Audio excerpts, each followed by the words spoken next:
As Yeah. So do you believe that the immaterial has causal power, Shark? Uh, does the immaterial have causal power? Yeah, Okay, we can debate that. all words have causal power. We can debate that. Okay. so the proposition is that the immaterial has causal power. Is that what? Hang on, by causal power, can we flesh that out real quick? Yeah, you should flesh that out. Because when I'm saying it, I'm saying that these words are going to be a part of the process in which things are instantiated. I hold that all things that are going to exist with will. Yeah. So causal power is going to be like affect change or make change in reality. Does this include will? Will. Yeah. And how are you cashing out will? Causal powers. Will is causal power? Yeah. Like we can even throw like intentionality in there too. Okay, sure. Like think of like here, let's flesh out like a universal, for example. The universal for knowledge would be a knower knowing what is known. And I hold that these things are in an interconnected relation that are causing things. So if you say a universal to me, the reason the universal exists is because of their perfect relation that is being willfully instantiated. Well, it's like justice is, and then through their relations, things like love allow creation to occur, and then we can instantiate rationally how to implement justice and mercy and truth and things like that. Yeah, so yeah, I would say that the causal power comes from. So yeah, I would go against that and saying the causal power. Okay, so hold on, wait. So Hatim, do you agree with this debate? So the proposition is that the immaterial has causal power. Do you agree Yeah, with the debate? I'm the opposition on that. Yeah. Yeah, so he's the affirmative, so he starts. Okay, great. So Okay. Shark, we're gonna put a 10-minute timer on you. Or sorry, you know what I mean. The timer on you, and then you start whenever you say your first word. Oh, okay. So I'm just going to make this like hella simple. The proposition is just going to be words are if words cause change and words are immaterial, then I win this debate. P2, words are immaterial and cause change. Conclusion, I won this debate. Is it my turn? Go ahead. Yeah, it's back and forth. It's an open discussion. Oh, okay. It's back and forth. Yeah. So the words are not going to be causal just by thinking them, or even if you do think them, right? The material there is going to be your neurons, which are firing off in a certain power pattern that's allowing you to think, that's telling your mouth to move, that's telling your diaphragm to speak.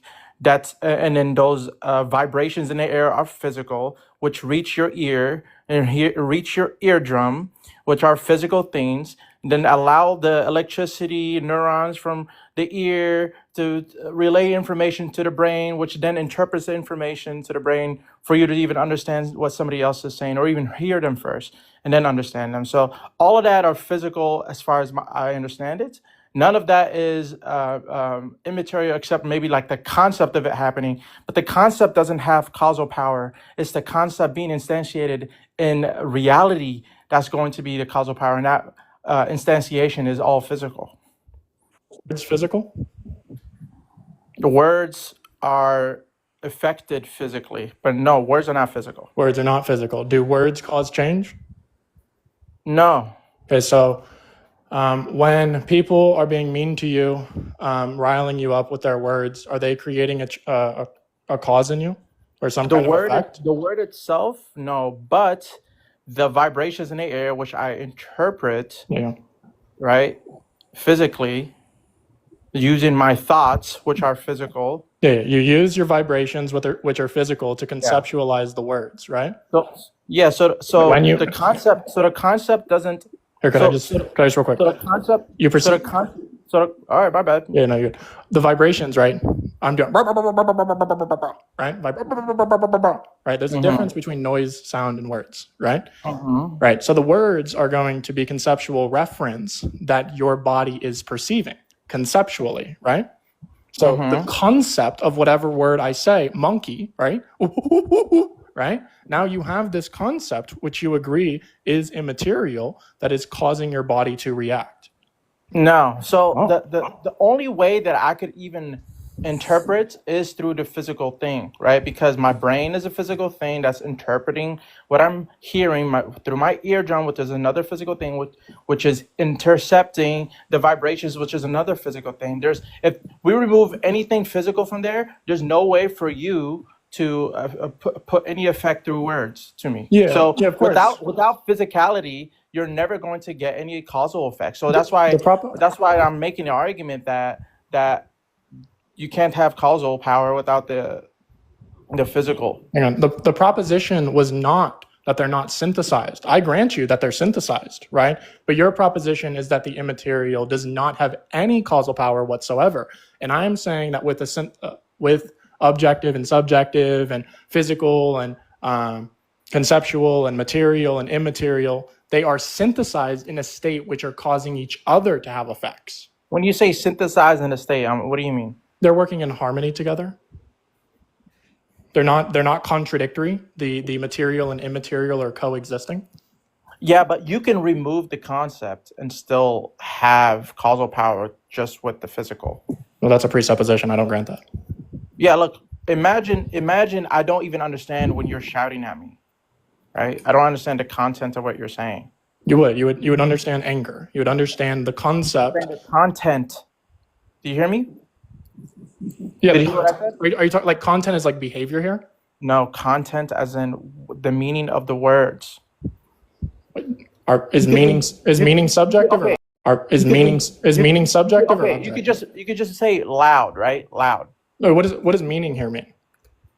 Like understanding the intention behind the words being said. Is understanding physical or immaterial? That's definitely a physical concept. To understand. Yeah, because the understanding happens in your brain. Do you understand without concepts? Do I understand without concepts? No, the concepts are going to be just thoughts, and thoughts are physical, which are the neurons in your brain. Thoughts are physical? Yes, because their thoughts are, any thought that you have is going to be a pattern of neurons. Are concepts physical? Concepts are not physical, but when you think of a concept, it is. What's the difference between a concept and a thought? A concept is just a category of a thing that doesn't need to be thought of. A thought is required for somebody to think it. I'm confused. What can a category exist mind independently? Categories don't exist. What about a concept? Do concepts exist mind independently? Concepts don't exist. Concepts don't exist at all in any category. And thoughts are any category that it seems like you're just saying are concepts logically possible. Well, I'm not. Yeah, of course, I'm not saying are they physical, right? Like the words. Well, obviously, if all you're saying are concepts logically possible, duh, of course. No, are words concepts? Are words logically possible? Yes, of course. Are thoughts logically possible? Yes, of course. So thoughts are concepts. The thoughts are logically possible. Yes, anything can be conceptualized. Yes. So you're saying thoughts. Anything can be conceptualized, but you just said thoughts are physical. You're not listening. I didn't say thoughts are only physical, because obviously any given thing can also be conceptual. Okay, cool. So if it's the case that something physical could be instantiating it, but that same physical thing could be conceptual, then how do you have a clear symmetry breaker between what the causal power is? The symmetry breaker is going to be how you can have one without the other, right? So that's a presupposition. Well, I'm about to make the argument, so it's not a presupposition if you just allow for the argument to go. Sorry. Yeah, so you can have causal power. For example, let's say you have 0 concepts in your head, right? You're like a blank slate, right? Somebody can still affect you in some way when you have like a loud noise, right? And the loud noise, right, can be from somebody's mouth affecting you. You have no understanding of what the content is being said from this person's mouth. Right, but would you? But sorry. You're affected by the loud noise because it's physical.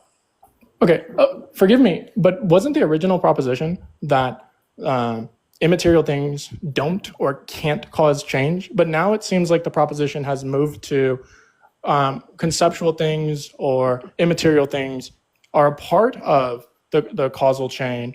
You haven't provided an argument. But Yeah, you haven't provided an argument that there's something immaterial on its own can instantiate change. that wasn't the proposition. Then what do you think? So what's the proposition? That it can affect change plus something else? Yeah, the proposition is it's going to be something that is going to have causal powers. Yeah, but does it have causal power simpliciter, or does it only cause things when it's attached to something else that has causal power? If the immaterial thing is what is causing the physical, then yeah, of course. So the question is, does the concept on its own have causal power? That's the question. It can, yeah. Okay, so how does it? Because it can instantiate real things within the universe. How? Through will, through intentionality, through perfect relations. Can you give me an example of something purely conceptual without any physical thing related to it, given having causal power? Can you give any example? I don't even understand the question. Yeah, because you're the one saying that there are conceptual pure things that have causal power, and so surely you must have an example. Yes, the example, like wait, without the physical. Yeah, because that's what you said. That's gibberish. I would not. Wait, you literally said that. You literally said that a few seconds ago. No, I would never listen. No. I'm saying, okay. The example that I would give Please you. run the clip back, guys. He literally said that. I would include the physical because it would strengthen my epistemology. I wouldn't weaken my own honest lived experience of instantiating concepts, of being influenced and affected by immaterial concepts. Right? This would weaken my position. So in other words, there is nothing solely immaterial that has causal power, correct? What? No, I don't grant that. So there is. So which is it? There is or there isn't? I would say that there is, and we have evidence of that through our physical experience. Yeah, which is? I haven't heard an example. I've been asking for 2 minutes now. Yeah, love could be an example. How? Because love is an emotion that's physical in the brain. I don't grant that. I hold that love is willing the good of another, even at the expense of self-sacrifice. And time. No, but let him finish his last sentence. Go ahead, Shark. Yeah, or just simplistically willing the good of another, which is what the Trinity promotes. It promotes the eternal being who is eternally relational. That would be love. Okay, all right. So that's All right. time. Judges, what you got? Love you, Hatim. Love you too, Shark. All right, judges. Yeah, we agree that Cage is going to go first.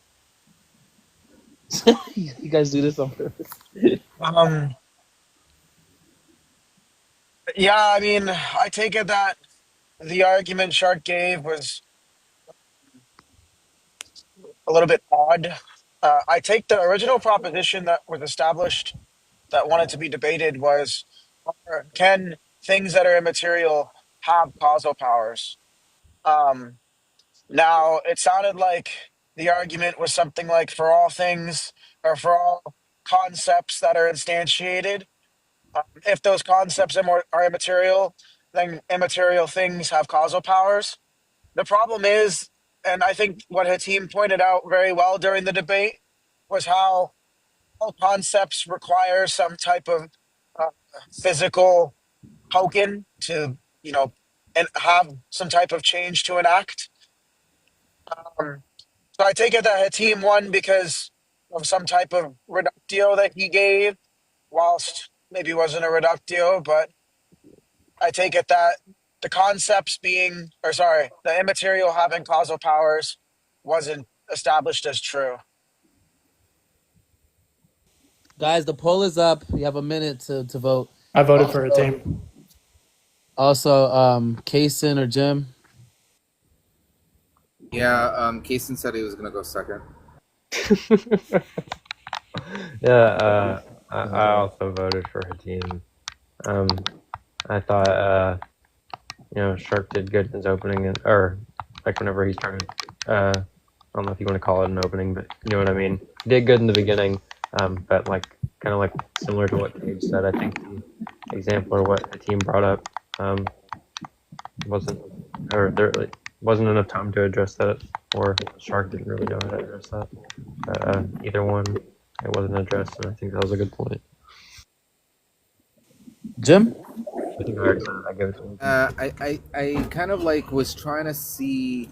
One of the questions that Hatim brought in the debate was whether we have examples of something immaterial on its own, having some type of causal power. And I think that when Shark conceded that words are the type of things that we synthesize, and there's a process that's physical that motivates our action.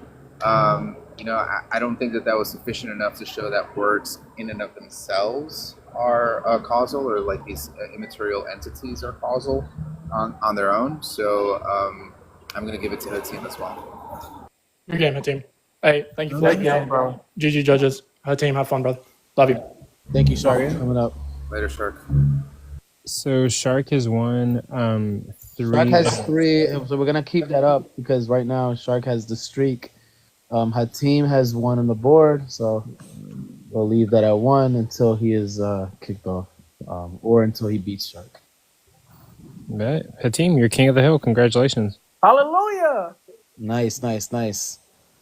I guess Bobby G dropped, so Haru is. Oh man, the Nigerian is scared of the Moroccan. It's crazy. All right.